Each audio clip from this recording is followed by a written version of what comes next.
Okay, brief introduction to this video. When we purchased this van, it's an Adria Twin Supreme 640 SGX 2020 model. It was already in the build phase when we put the deposit down for it. So when it arrived, it already had a few add-ons that we wouldn't have spec'd ourselves, but we didn't have the option of having taken off the build list. One of those was this TV bracket in the lounge area. There was a big aluminium TV bracket on it, pretty standard in most motorhomes. We didn't see ourselves ever watching the TV in the van, so I thought, well, I'll remove it. It just adds to the payload, and it was something that we were never going to use, to be honest. I'm sure I can do something better with the wall than that. I had a look on the forums, the Adria forums on Facebook, and I found a fair bit of information about removing the aluminium bracket, which, a bit like this block, is screwed on, and it's also got two strips of very strong double-sided tape behind it. So what you had to do with the aluminium bracket was use a hairdryer to heat it as much as you dare. That softened the glue on the strips, and then it allowed you to prise the aluminium bracket off. If you're going to do that, I would look into it a bit more, because what I did was put some cardboard around this area, kind of box it in so the heat was contained around the bracket. Didn't really get, didn't get transferred to the surrounding panels that much. But there's a bit of information already out there about that.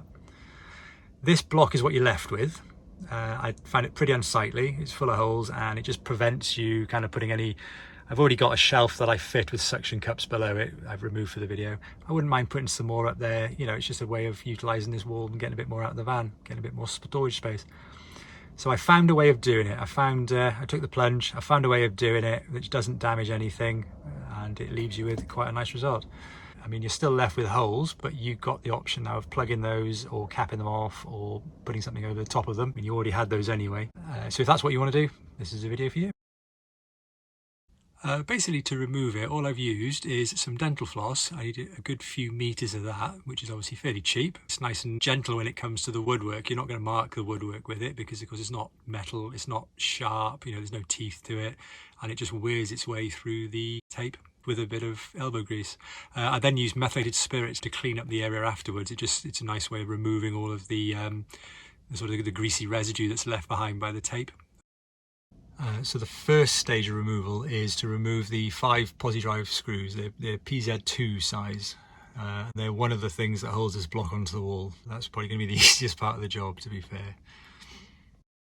And then to try and tackle the double-sided tape, I'm going to use some dental floss fed behind it from one end, and then using a sawing motion, try and work my way along, just sawing along.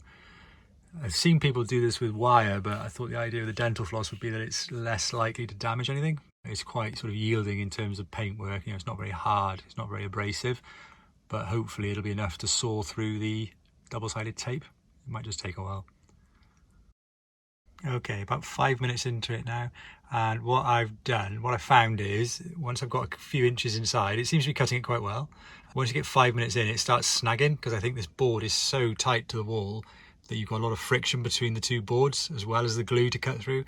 So what I've done is put these 2 screws back in partially, pulled them away from the wall, and inserted a couple of wedges in the form of cardboard folded over, just to pull this side away from the back wall slightly. And it allows the floss to move more freely then, so you're just cutting glue rather than having to force it between the 2 panels as well. So we'll see how that goes. It's been about 5 minutes so far. A lot more elbow grease than I thought it was going to be. And as you progress along with the dental floss, it's worth every now and again just pull the board out slightly with a set of mole grips or something, and just move these pieces of folded cardboard along, so you're just constantly moving it, shifting it, putting a space in between to make it easier for the dental floss to work. Okay, got about halfway through now, and definitely moving these wedges of cardboard, if you like, moving those along as you go makes it a heck of a lot easier. You go through a lot less dental floss as well. Okay, about 10 minutes of sawing. I think I've gone through about 3 meters of dental floss probably, so a fairly cheap job. It's done no damage at all to the back wall, which is great. That's what I was hoping for. You're left with then the adhesive tape, which to be fair was very strong adhesive tape, and you're left with some holes in the back panel, which is unfortunate, but my sort of take on it was you already had that anyway with this block of wood.